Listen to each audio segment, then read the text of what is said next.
The conversation still continues about Caitlin Clark. We talked a little bit more about Angel Reese, her role, or in our opinion, really lack thereof in the WNBA's early success so far, no matter what she says. But something just kind of dawned on me last night, so I sent a tweet out, and I want to get your thoughts. And by what you said so far, Olden, I think that you're in lockstep with me.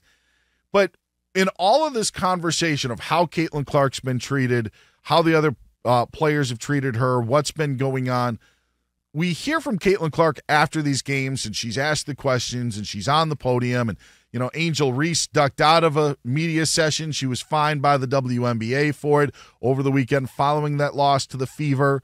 So it is interesting that Angel Reese, when she wants to talk and what she wants to say, usually it's on Angel Reese's terms, and Caitlin Clark seems to be there the entire time. She did show up late once, getting treatment for an ankle injury.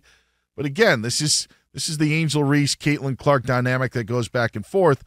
But we hear all about Angel Reese and what Angel Reese wants people to think about 20 years from now when they look back at the game. And she wants people to remember that she had a role in this, and it wasn't just one person.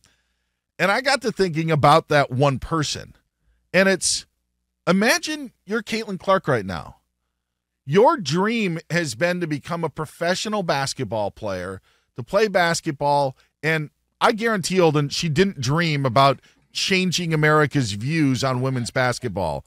That was not it's just, I want to play basketball. I want to go and play in college. I ended up choosing to stay in my home state of Iowa, and now I get to go and play professional basketball. 2 months ago, the world could not have been better for Caitlin Clark.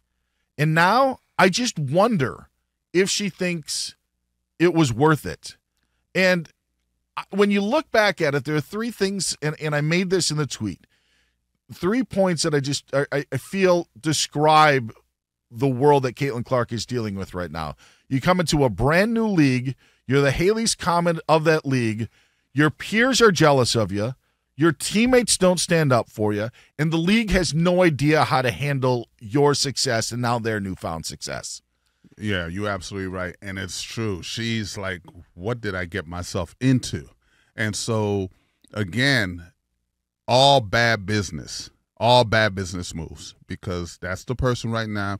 She's the straw that's stirring the drink. And again, I was saying earlier, I'm not saying that you have to coddle her. You have to change your rules and regulations for her. You don't have to tell the referees to make certain calls.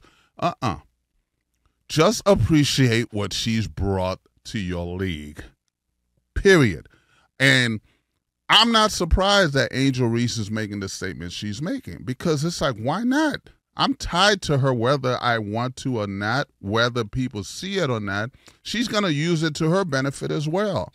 I'm going to latch onto her coattail, and as Caitlin goes, so does Angel Reese in her mind. Yeah, I was going to say, do you think that she understands that? Because when Angel Reese speaks, it doesn't sound like she's grabbing onto the coattails. It's that she feels that they are 1A and 1B, or they are 2 1As, if that's even possible. Not even close. Correct. But do you think that she thinks, deep down, does she realize that she's riding the coattails? She doesn't believe she's riding the coattails, but that is what she's doing. She believes, to your point, she believes she is 1A and 1A plus, that they're on the same level. But I'm saying they're not on the same level, because 2 different players and 2 different paths, in their careers. People forget she started at Maryland, and it's like, you couldn't handle it there. What was the reason? Why'd you leave? End up at LSU. So there's so many different components. And again, that's what I'm saying. I would be welcoming this, and we said this many, many years ago. And Michael Jordan proved it to us. Michael Jordan told us in a meeting, y'all better get the best deal you can get on collective bargaining, because I'm going to get my money no matter what. So make sure the deal you get benefits everybody. Right now, Caitlin Clark is that mover of the needle, okay?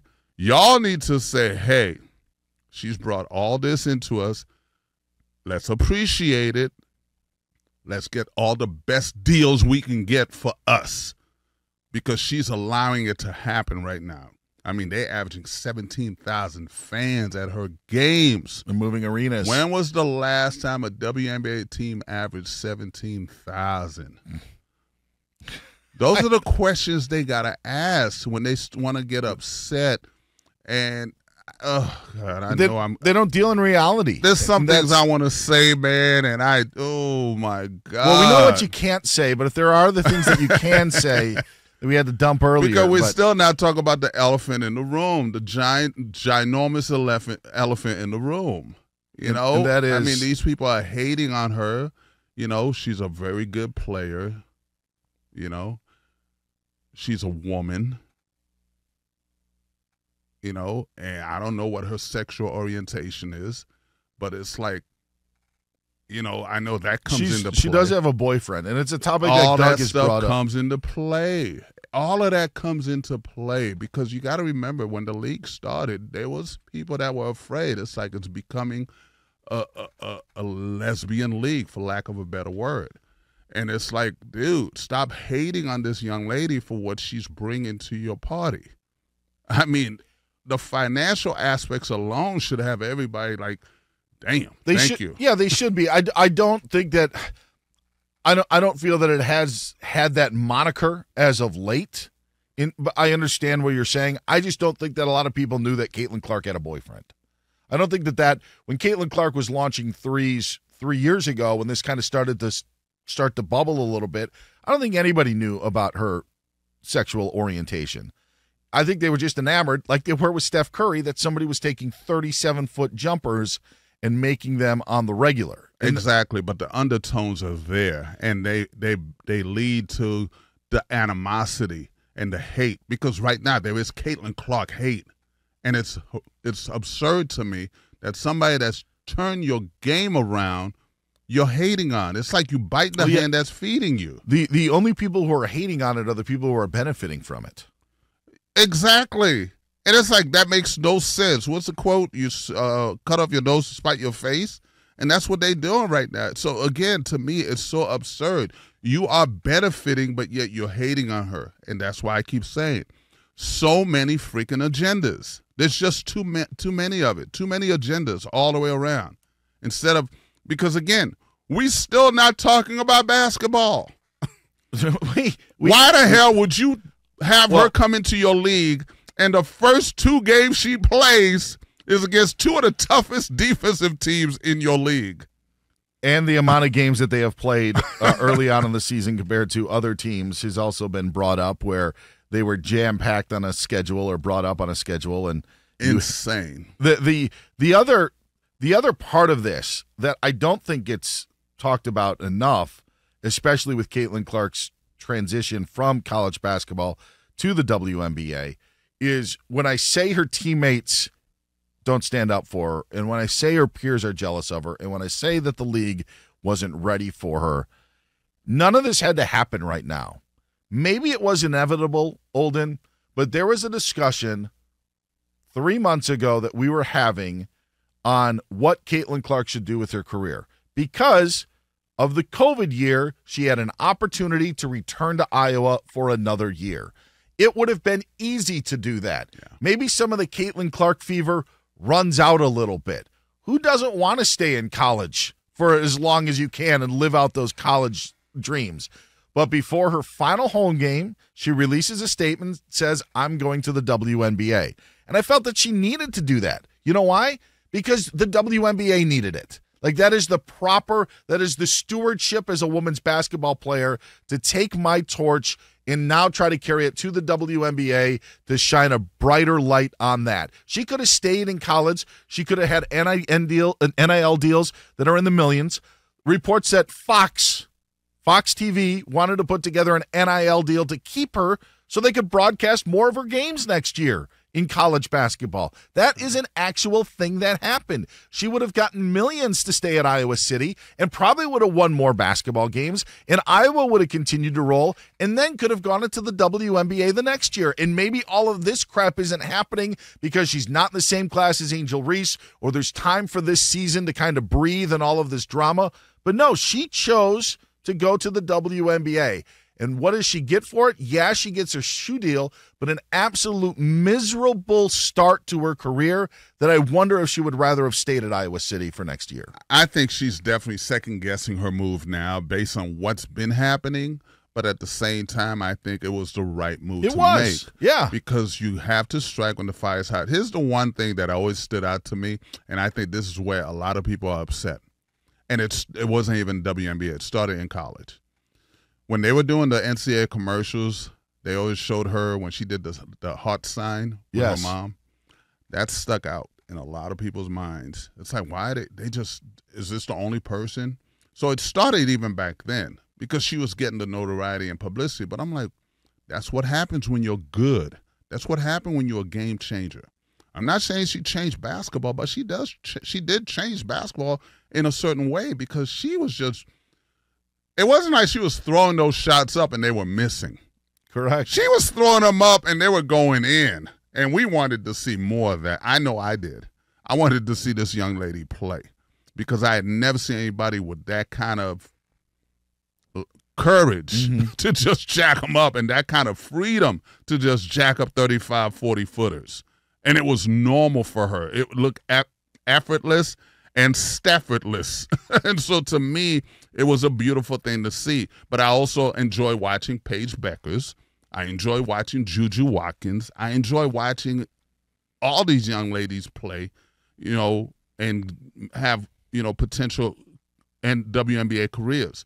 So I'm on a different path than most of these people. Like I said before, I don't have any agendas. So it doesn't matter to me. I'm going to enjoy the game for what it is. It's a beautiful game, whether it's played by men or women. And to me, I've always said this. The women game is a lot better than the men game because they focus more on fundamentals, whereas the men focus more on athleticism. And so to me, it's a great game. So she's playing. All this stuff is happening to no fault of her own, and that's what's the saddest part for me. She's getting all this abuse and everything else. She just want to play basketball. I guarantee she's second-guessing. Nothing has really gone right for her. Heck, her opening press conference, there's the weird question from Greg Doyle. Oh, even that, like from day one, insane. It's just not been good for Caitlin Clark. And do they think it's Caitlyn Jenner? What?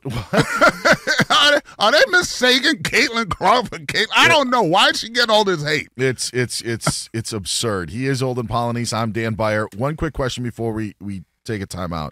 You mentioned Paige Beckers. Does Paige Beckers get this same sort of treatment next year in the WNBA? No.